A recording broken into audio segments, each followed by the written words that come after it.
rips food assistance from people to give billionaires tax breaks. So today I wanted to talk a little bit about this state Senate seat as well. I've been talking to hundreds of voters over the last couple of months. Their concerns are that their costs are rising for health insurance, their costs are rising for car insurance, their costs are rising for utilities, and sometimes they don't feel like they have a voice, and I want to be that voice. So, I wanted to come here today to tell you that my plan is to resign from the Board of Elections in January and seek the Democratic and Working Families nominations for New York State Senate for the 61st District. Those folks need a voice. I feel like we need elected officials who have lived real lives and real experiences.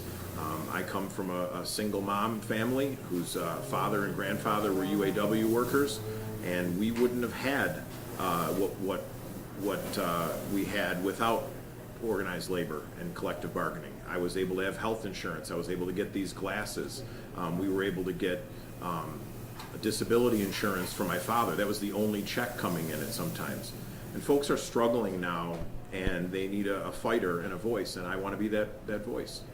So I've had an overwhelming amount of support for this and encouragement, and with that said, that's why I'm here today. I feel like there's a lot of folks that are supporting me, a lot of people in the community, and this is the right day to make that announcement, not during the last election cycle. It was critical.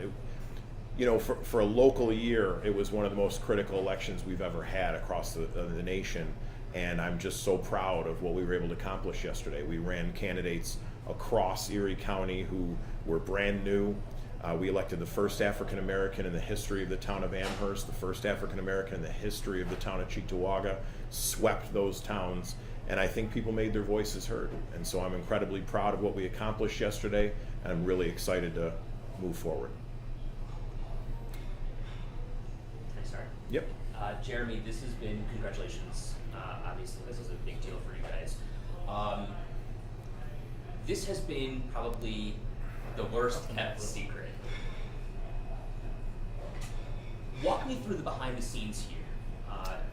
Senator Ryan steps down, becomes the mayor of Buffalo. You resign, now run for state senate. Is this just a shuffling of the chairs?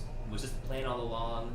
No, I haven't talked to Sean Ryan about this Senate seat. We kind of siloed everything to this election and made sure we all were just focused on that. We had somebody spend $500,000 in this mayoral race, and it was a real campaign that was waged against us all over the county. The Republicans dumped everything they had in the town of Amherst. We didn't have time to talk about next year's elections this year, so we really worked hard to keep that focused.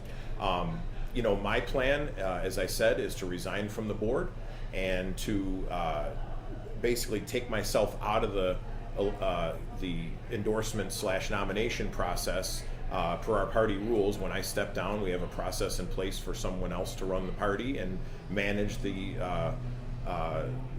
doings of the party. And if John Rivera is still in this race and he's running, then I expect him to do the same thing. He's a member of our executive committee, and we're going to just continue moving forward. If I may follow up, can you understand why there might be some cynicism or skepticism knowing your role within the Erie County Democratic Party, and then all of a sudden you're running for office? Well, I don't think being the chair of a party should preclude someone from running for office. And I've had a lot of encouragement from labor leaders, business leaders, community leaders. I've been knocking on doors trying to get the vote out for the last month and a half, and I've had a very good response. I think what's most important is that people are focused on who am I and what have I done in my life, right? I'm more than just a chair or an elections commissioner. I'm somebody who was born and raised in this district my entire life. This is where my family lives. This is where I raise my kids. This is where I own a home. And this is where I want to work hard for the community. So, I think once folks start to get that message, it's going to resonate, because that's what we need. We need fighters who are going to stand up for our middle class and working families like never before. We are under attack from Washington. They can't even get their act together right now. They don't even have a government formed. And people are starving. People are hungry. People aren't getting the benefits they deserve and they need. Essentially, you're a party boss looking to give yourself a promotion. Well, that's what you're saying, Ed. Well, that's what I'm saying is the skepticism here. Yeah. And I'm asking if you can understand what I would say is, Ed, we have elections, and when this happens, there's going to be 3 elections for this seat. There's going to be a special election, a primary, and a general election in November. And my plan is to take my message to the voters, and my plan is to talk to them about why I would be a strong senator for them and a strong voice in Albany. And those people are going to have the say in this. You know, I'm walking away from my position at the Board of Elections after I fulfill my duties. You know, we have to certify this election. We've got some close elections that we need to keep our eye on. We could have a recount situation in one of our smaller towns, although it looks like we might be above that threshold. So I've got responsibilities between now and January to make sure that I uphold my oath at the Board of Elections, and then we're going to have this campaign next year.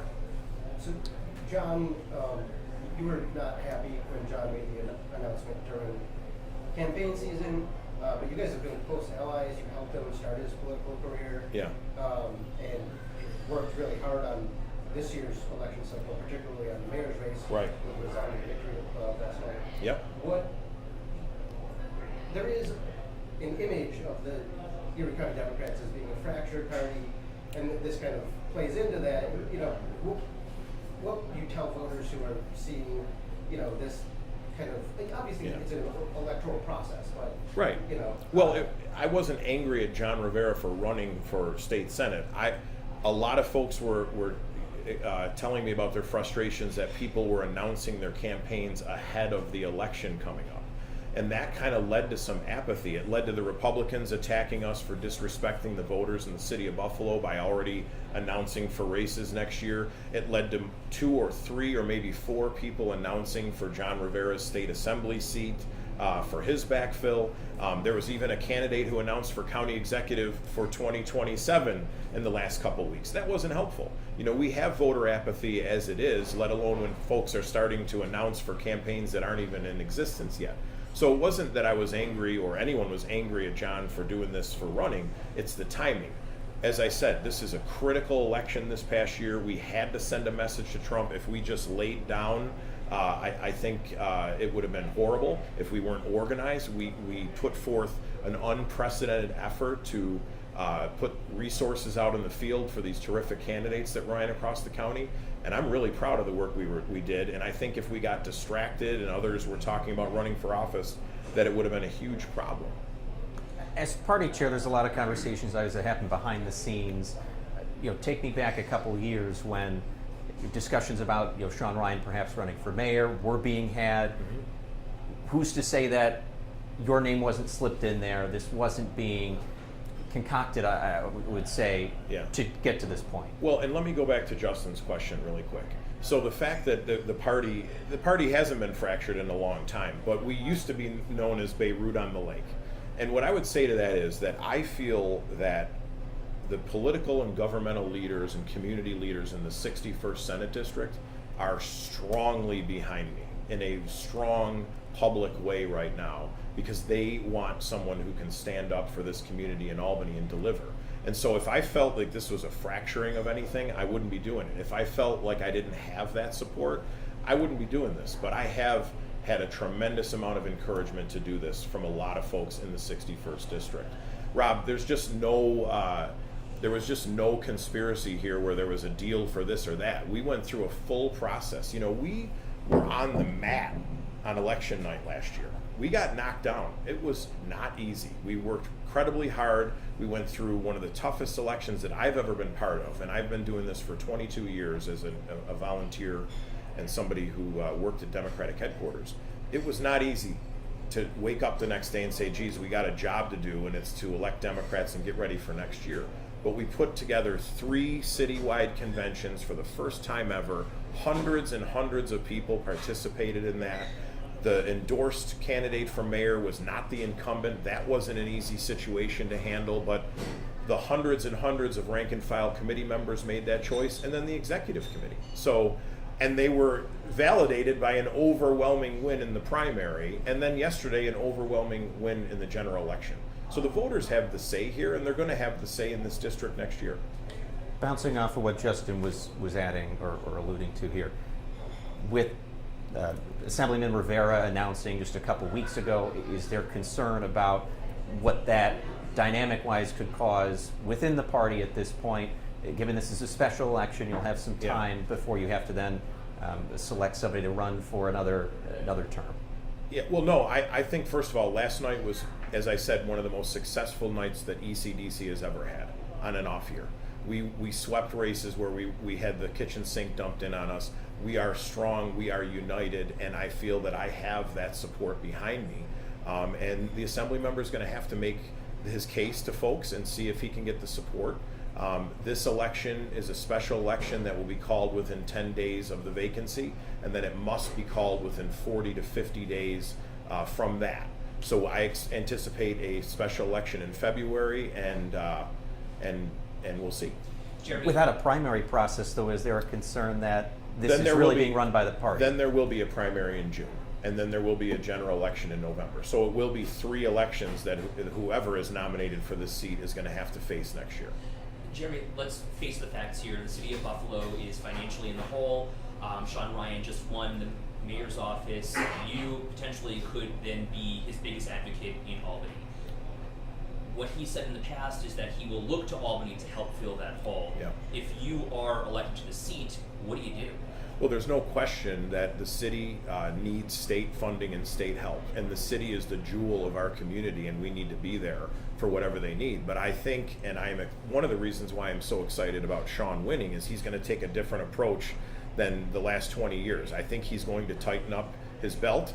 I think he's going to make some tough decisions that haven't been made in a long time, and I think we're going to come together as a team to do what's best for the city. We face a lot of challenges. You know, we had a big race for me was our City of Tonawanda races yesterday, where we had a sweep in the City of Tonawanda, and a Republican mayor was dislodged for a Democrat in Bill Strasburg. And part of that is because that mayor wasn't doing his job. He wasn't making tough decisions. The city is reeling and in tough financial situations where they're just taking from their reserve funds to stop tax increases or stop other streams of funding. So they need to make tough decisions. I know Sean Ryan is going to do that, and then the state is going to have to help out.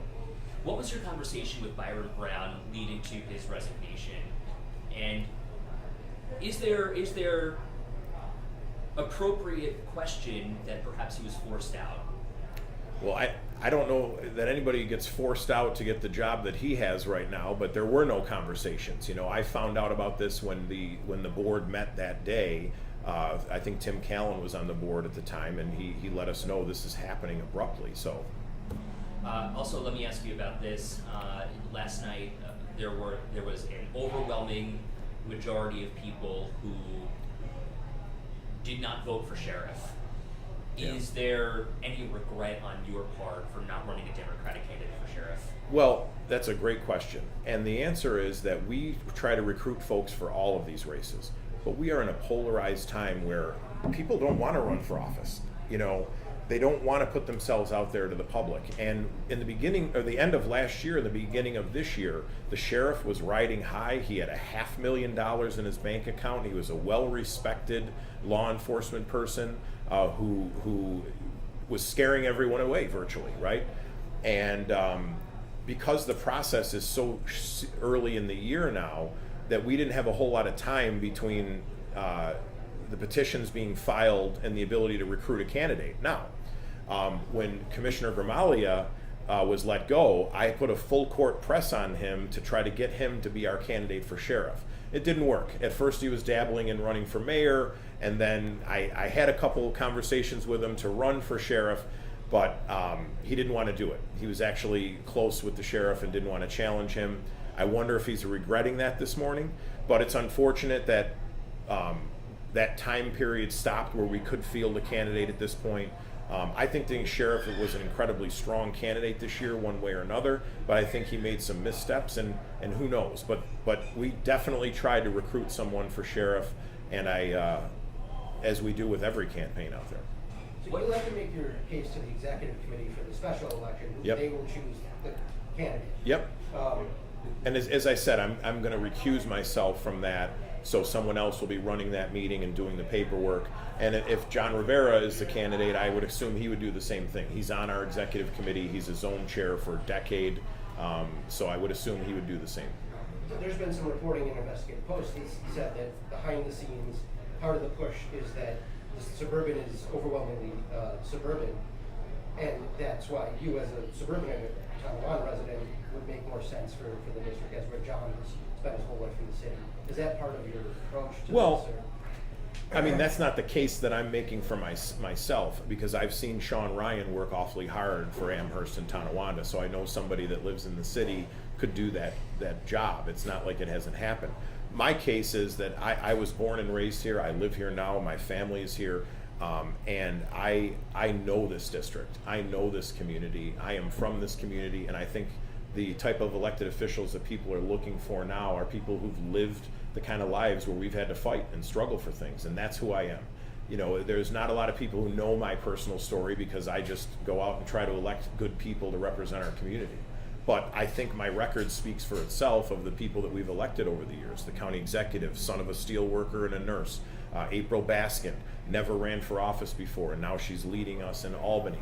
People like Sean Ryan, who we worked hard. That was an incredibly tough process to go through this year, but Sean was the right answer, and the community responded resoundingly that he was the right answer, both in the primary and the general election. So what comes next? Who becomes the Democratic commissioner in January, and what about the head of the Erie County Democrats? Well, my plan is to run for re-election as chair next year. I'm up next year. I've announced that I'm running for re-election. I've had a tremendous amount of support, but that election happens in September of next year, and my plan is to seek that. The commissioner of the board will also be nominated by the executive committee. As I said, I have an oath to uphold here to get through this certification process and then make sure that everything is buttoned up so that, you know, I can transition out of there. And I'm supporting Howard Johnson, who is my deputy at the Board of Elections, for that position. I think it makes a lot of sense for him to move in. He's a hands-on person who's been there. Now I think this is his third election or fourth election, so I'm very confident in his abilities. Somebody, he came from the private sector, was in Erie County Legislature, knows county government front and back. And so that'll be an executive committee decision as well as we move forward. Just to clarify then, so you're resigning in January but still planning to run for the chairman's seat in September, depending on how Yes. this process goes on? Yeah. Would you understand how that might look to people that you have a parachute perhaps waiting for you? What does that mean? You'd resume your role in September perhaps? No. I'm resigning from the Board of Elections. Yeah. But I'm running for re-election as chair, not commissioner, as chair of the Democratic Party. You're I'm resigning leaving as the- commissioner. I'm resigning as the commissioner of the Board of Elections. Commissioners from the Board of Elections are not allowed to be nominated for office. Yeah. You know, there's nothing in the election law that says you can't talk about running for office. You cannot accept a nomination or file petitions, and I plan on being away from the board before any of that happens. It makes a lot of sense. You are conflicted when that happens, something directly that you're running for, and I will be gone before anything like that happens. I guess I maybe think- to Rob's point is, can you understand perhaps the conflict of interest, knowing that you're interested in running for office, but also then interested in keeping your position as party Well, chair? I'm still the party chair, and I'm still running for re-election. I don't know. You know, folks said that there were conflicts as commissioner. I would just say that, you know, we've proven that there are no conflicts. That we have a great system in place. We have a model board of elections that folks come from across the state to see what our practices are, and they model what we do. I'm incredibly proud of the work we've done on that. I've been the chair of the statewide bipartisan legislative caucus that goes and implements what happens in Albany with the state legislators. I've worked with the state legislators in Albany to implement election reform, unprecedented election reform, early voting. So I'm proud of the work we've done with that, and as I said, running for re-election as chair. Yeah, so just to clarify, so you're staying on as party chair, but you're Yes. resigning as commissioner? Yes. Yep. Okay, I don't know if I missed that. Yeah, but thank no, you what for I think clarifying. might have mixed that up is that my plan is to recuse myself from the process of running the party when this happens. So I'm not going to be the person in charge of the process when the Senate nomination comes up. Our party rules speak to that, and I will be stepping back, which I hope that Assemblymember Rivera does the same thing. Not to get too far out of ourselves, but like looking toward the general, Mm-hmm. right? In Albany, incumbents often are reelected. You're losing a state senator who has handily won pretty much every election since his first one. Is there any concern that the vacated seat will be more difficult to keep? Well, I'm not taking anything for granted, just like I haven't in this past election. We can no longer do that. I know that some folks want to talk to me about turnout. We had a much lower turnout than we did 4 years ago, in part because we had a historic write-in campaign that no one's ever seen anything like before.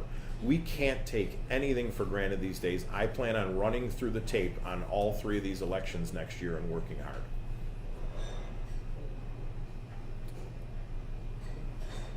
Thank you. Thanks. Is there anything else?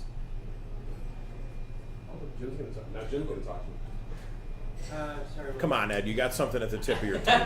I just want to know more. Talk to us more about the Grimaldi situation. Dig in here when you're talking about the fact that he was dabbling for mayor, Yeah. the fact that you wanted him to run for sheriff, he said no. What is? I think that's newsworthy. That I don't think a lot of people. Well, this was reported. Well, but the fact that he was interested in becoming mayor and thinking about it. What would have happened had he decided to run for mayor? I don't know. I don't know. He was a Democrat. He could have entered the primary. He could have ran in the general. But I think he became a big supporter of Sean Ryan pretty quick. But that wasn't my focus. He's not a political person. He's a professional law enforcement person. That's what piqued my interest in him, that we could support him for Erie County Sheriff. But as I said, the sheriff was riding high at that point. He had a lot of money in his campaign treasury, had a lot of respect within law enforcement. These positions, when you run and put yourself out there in the community, if you're in law enforcement, it's really hard. Are you urging Sean to give him a position within the administration? I haven't talked to Sean about his transition, but I know that Sean is an outside-the-box thinker, and I know that he has talked with the commissioner during the campaign about his thoughts about the department and so forth. But I haven't gotten involved with the transition or what Sean's doing. Was there any consideration? Commissioner Grimaldi was at the head of the Buffalo Police Department when everything in Granville happened as well. It kind of neutralizes the argument. Yeah. Wasn't it? Well, none of us knew that back then. I don't remember when this came out, but it was past the petition period and after. So. Okay. Thank you guys. I appreciate you coming on late notice. And no sleep.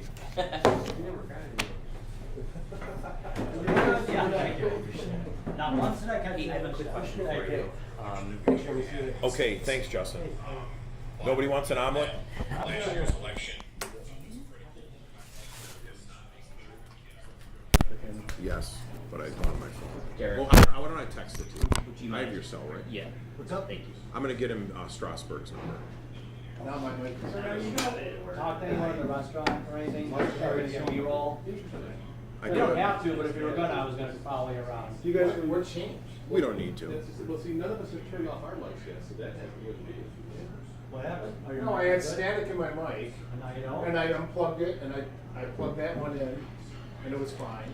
And then now I plugged it back in, so I hear, well, this. Maybe you got all bad wires there. Yeah, right here, there it is. Yeah. Oh, I told you where to be and everything. So do you have 2 seconds? Yeah, I got all day in the world, all time in the world That for you. doesn't just skip it. That doesn't bother me at all. Thank you, everybody, really appreciate it. Thank you. Somebody's mic. Yeah, it's fine, too sharp, and I'll pull it out. Congratulations. I'm still exploring opportunities. Yeah, it was a great night. Yeah. And Derek, you're gonna set everybody up governmentally if they want anything? Yeah, we're talking about changes on LinkedIn. Well, then they got. Derek, this is gonna be a pro guy for a meeting? Yeah. No, just for some folks want